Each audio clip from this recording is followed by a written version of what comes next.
The hooves came first, then the song. Somewhere in the dying light of a March evening in 1945, beyond the shattered villages of Western Germany and the smoking wreckage of the Third Reich's defenses, a Crow warrior sang his grandfather's war song while driving 50 stolen horses across enemy territory. His voice rose clear and defiant into the cold European dusk, a sound that had not been heard in battle for generations. A melody carried forward from the high plains of Montana, where his people had sung it for centuries. The German soldiers who might have heard it would not have understood the words, would not have known they were witnessing the completion of an ancient covenant, the fulfillment of requirements set down long before their own nation existed. They could not have known that this American infantryman, this soldier of the 103rd Division, was in that moment becoming something his people thought might never walk the earth again. A war chief of the Absolute, the Crow Nation, the last man who would ever bear that title. But the story begins years earlier and thousands of miles away, in a place where the wind carries different songs. The boy who would become the last war chief was born in 1913 on the Crow Reservation in Montana, in a world already caught between what was and what was becoming. His people had been forced onto these lands barely a generation before, confined to a fraction of the vast territory they had once commanded, their old ways of life compressed and constrained by the machinery of American expansion. Yet memory is a powerful thing, and among the Crow, memory was sacred. The boy, named High Bird but known to the world as Joseph Medicine Crow, was raised by his grandparents, and in their lodge the old world lived still. His grandfather was a scout, a man who had ridden with the cavalry at the Battle of the Little Bighorn in 1876, who had seen Custer fall, who carried within him the living memory of a time when the Crow Nation moved freely across the northern plains, when warriors still counted coup and stole horses and led war parties into battle against their enemies. The grandfather knew that the age of warriors was ending, but he also knew that some truths should not be allowed to die. So he taught the boy everything. He taught him the language of his people, the intricate web of stories that held their history, the names of ancestors stretching back into the mists of time. He taught him about honor and courage, about the sacred obligations of a warrior, about the 4 deeds that marked a man as worthy to lead in war. To touch an enemy without killing him, to count coup, was the supreme act of bravery, for it required a warrior to come close enough to die while choosing mercy over murder. To take an enemy's weapon was to demonstrate skill and daring. To lead a war party and bring your men home alive was to prove wisdom and leadership. And to steal an enemy's horses, the very symbol of wealth and mobility and power, was to show cunning and audacity. These 4 deeds, the grandfather explained, were what made a war chief, a leader among leaders, a man honored above all others. The boy listened. He absorbed these lessons deep into his bones, even as the world around him transformed.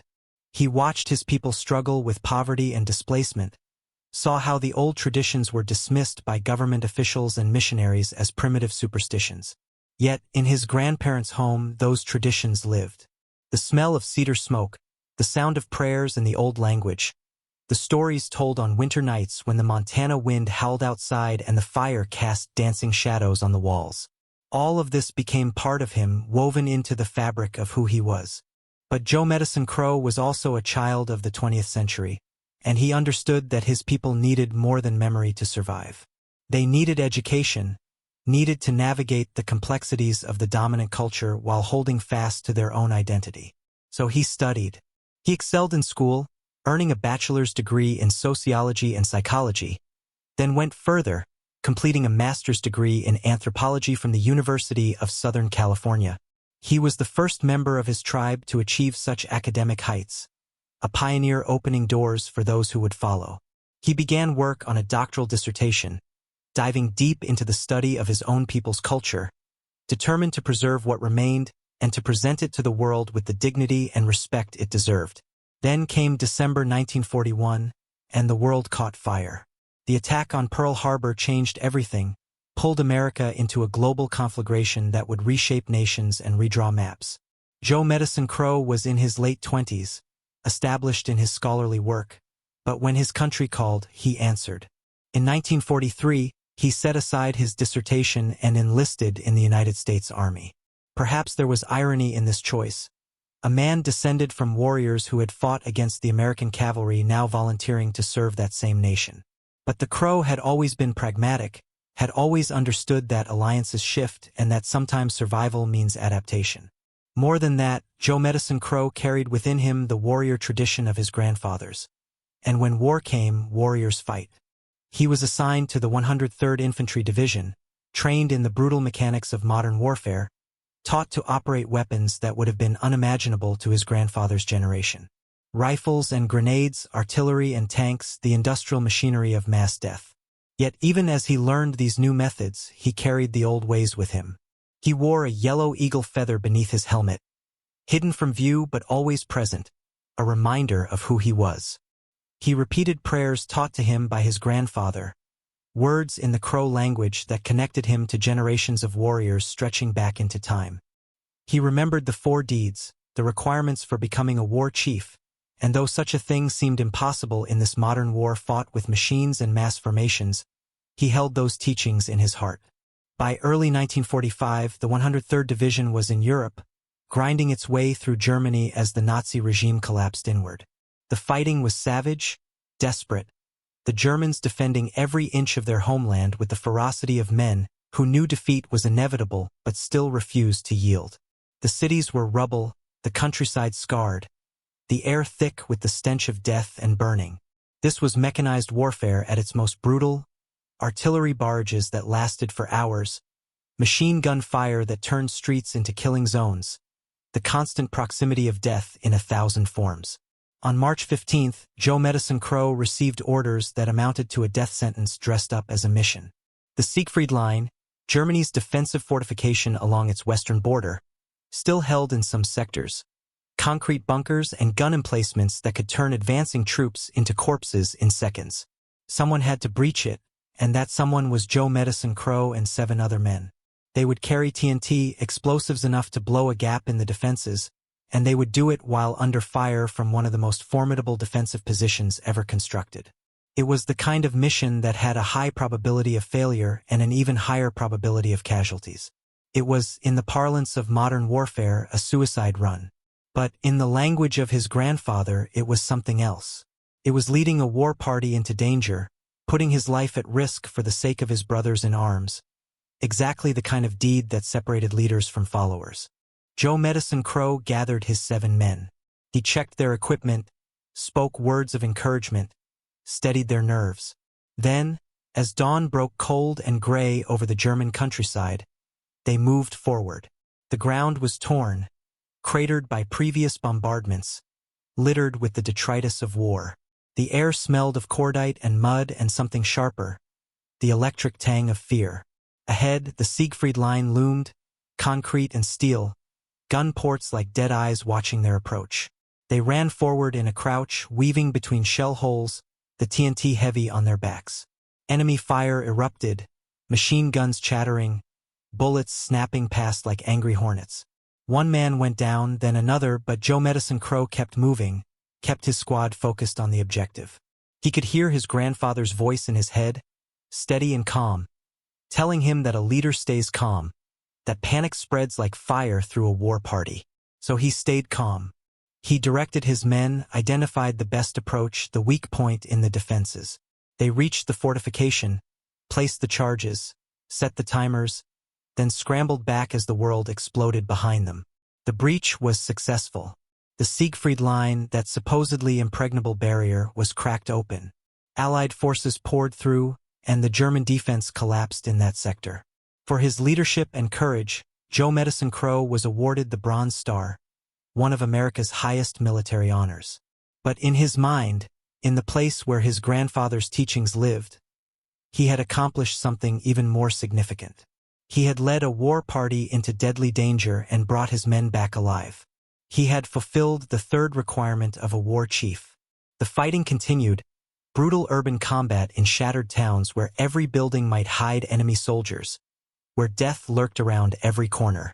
Joe Medicine Crow and his unit moved through these nightmares day after day, exhausted, filthy, sustained only by the bonds of brotherhood and the stubborn refusal to surrender. In one such engagement, moving through a narrow street choked with rubble, Joe Medicine Crow turned a corner and collided helmet first with a German soldier doing the same. Time seemed to stop. The 2 men stumbled back, stunned by the impact, and then instinct took over. Joe Medicine Crow saw the German reaching for his rifle, and he moved faster, grabbing the weapon, wrenching it away. They grappled, fell to the ground, rolled in the dirt. The German was strong, desperate, fighting for his life. Joe Medicine Crow was stronger, fueled by training and adrenaline and something deeper, something that came from generations of warriors. He pinned the German, disarmed him completely, held him down. The German soldier was young, barely more than a boy, and he was terrified. His eyes were wide, pleading, and he began to cry out. A single word repeated like a prayer. "Mama! Mama!" In that moment, Joe Medicine Crow saw not an enemy but a son, a human being far from home, scared and defeated. He remembered his grandfather's teachings about counting coup, about the supreme act of touching an enemy without killing him, choosing mercy when murder would be easier. Joe Medicine Crow reached out and touched the German's face, a gentle gesture in the midst of violence.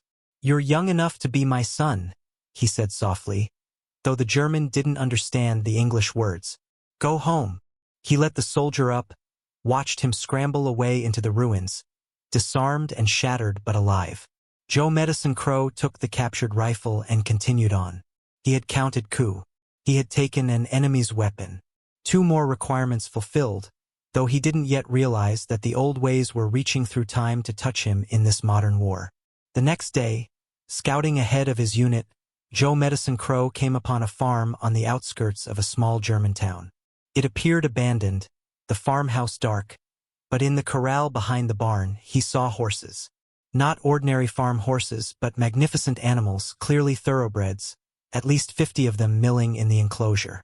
These were cavalry mounts, he realized, elite horses kept by German officers, the kind of animals that represented wealth and status even in mechanized warfare. He observed the farm for a long time, watched for guards, saw none. The Germans had retreated, left these horses behind in their haste.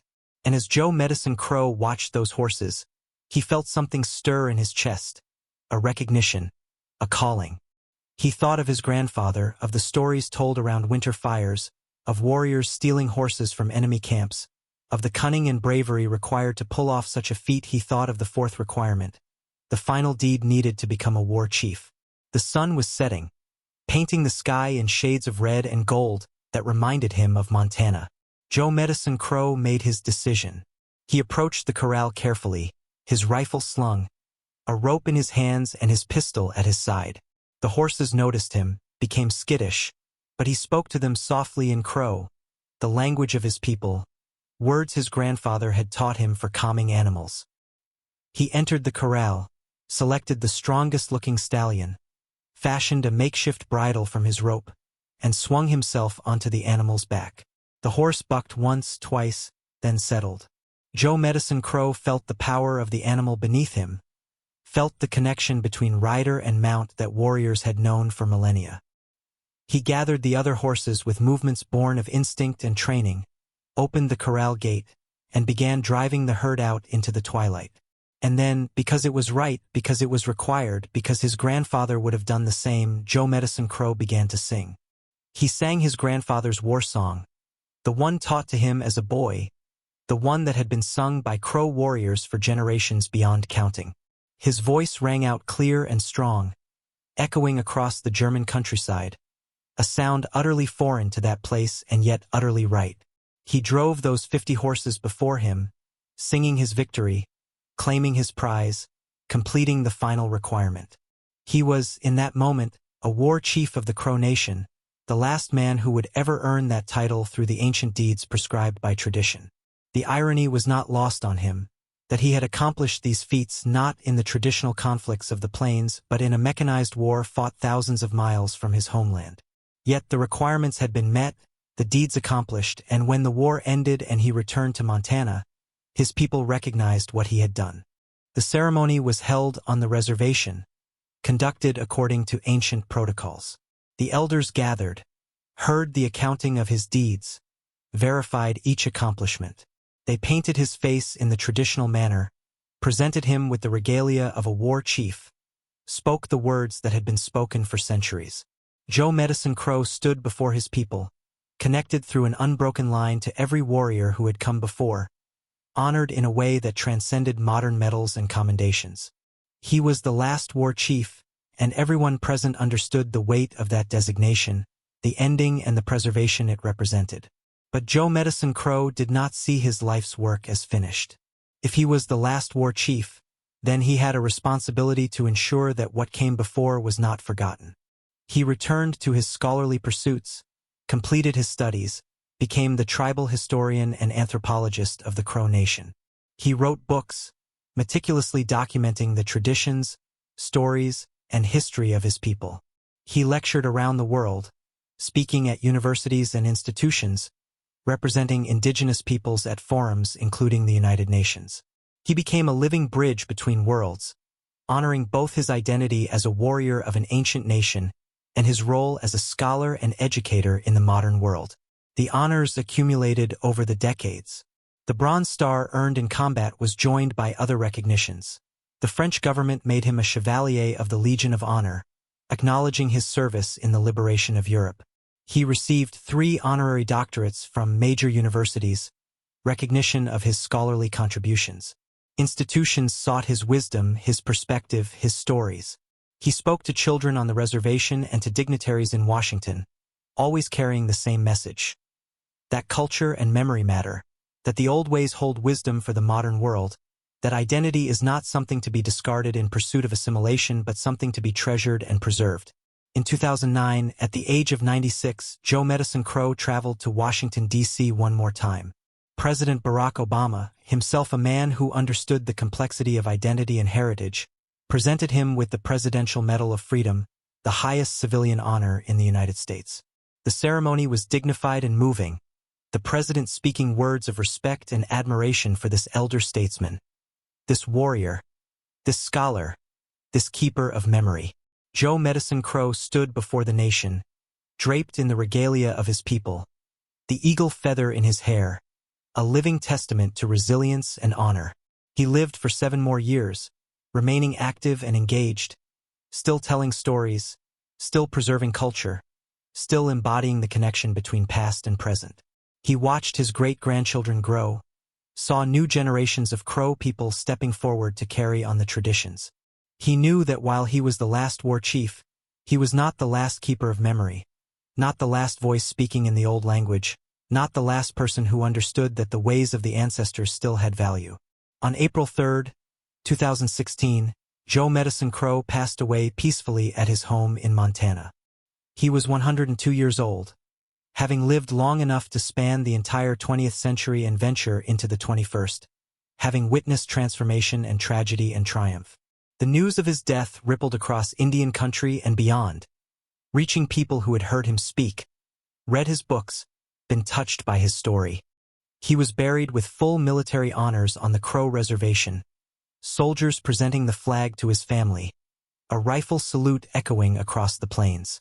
But he was also honored according to the traditions of his people, ceremonies conducted in the old way, prayers spoken in the Crow language, songs sung that had been sung at the burial of warriors since time immemorial. The eagle feather he had worn in combat was placed with him, along with other sacred objects. His people mourned him as the last war chief, as their historian, as their connection to a time when the world was different. In the weeks and months that followed, people spoke of what Joe Medicine Crow had meant, not just to the Crow Nation but to all who knew his story. He had been a warrior in 2 worlds, carrying ancient traditions into modern battles, proving that heritage and progress need not be enemies. He had been a scholar who honored his subject matter by living it, not just studying it from academic distance.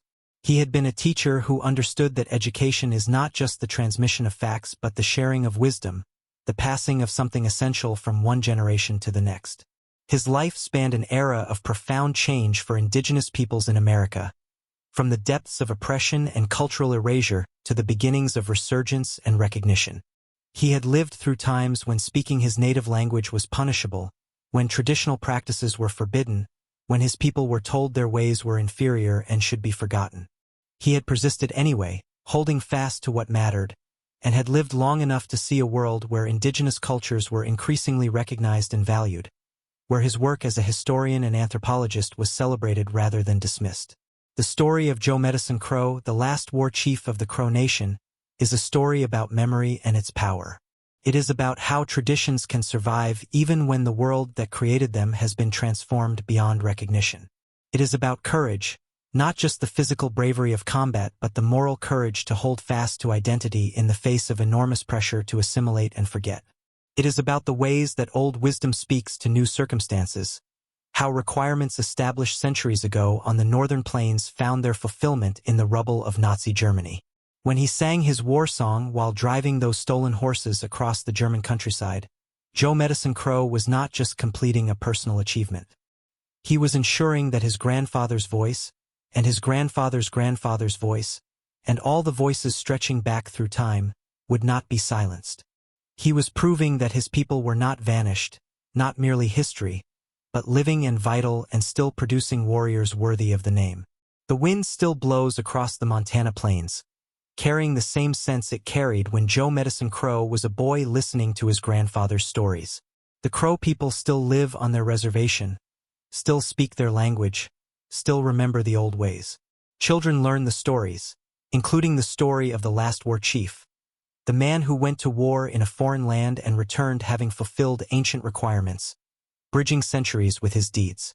In museums and archives, his regalia is preserved, his books remain on shelves, his words recorded for future generations. But the truest memorial to Joe Medicine Crow is not made of objects or words. It is the continuation of his people, the persistence of their culture, the fact that what he fought to preserve still lives. He was the last war chief, but he was also the bridge that ensured there would be no last Crow person, no final speaker of the language, no end to the story that began long before he was born and will continue long after his death. His life reminds us that heroism takes many forms, that a true warrior serves not just in battle but in all the ways he lives his life. Joe Medicine Crow fought in history's most devastating war, accomplished feats worthy of legend, and then spent the rest of his long life fighting a different kind of battle, one waged with words and scholarship and persistent, patient dedication to preservation and truth. He won both fights, and in winning, he ensured that his people's story, his grandfather's story, the story of the Absolute, would endure. When the last veteran of World War II passes from this earth, when the living memory of that conflict exists only in books and recordings and museums, the story of Joe Medicine Crow will remain, remarkable and unique, a tale of how ancient traditions and modern warfare intersected in one extraordinary life. He touched an enemy without killing him, took a weapon in combat, led his men through deadly danger, and stole horses while singing the old songs. He was a war chief of the Crow Nation, the last of his kind, and in being the last, he ensured that what it meant to be a war chief would never be forgotten. The hooves came first, then the song.